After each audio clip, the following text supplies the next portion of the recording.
বন্ধুরা আজকে বানিয়েছিলাম গরম গরম কচুরি। এই দেখুন, এর মধ্যে পুরটা দেখুন, এই যে মাছের পুরটা, ভেটকি মাছের পুরটা ভর্তি একেবারে। আর তার সঙ্গে বানিয়েছি এই যে খোসা শুদ্ধ আলুর তরকারি। খোসাটাকে এভাবে ছাড়িয়ে নিয়ে এই তরকারিটা খাওয়ার মজাটাই আলাদা।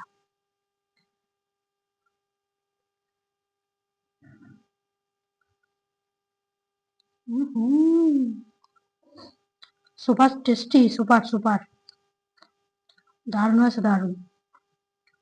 আর তার সঙ্গে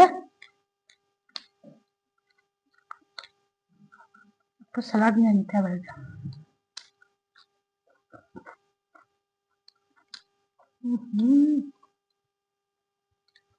এত সুন্দর হয়েছে না, একেবারে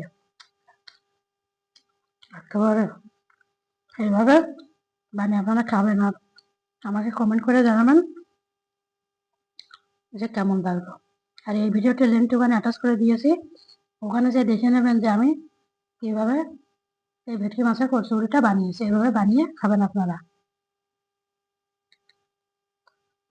হুম হুম।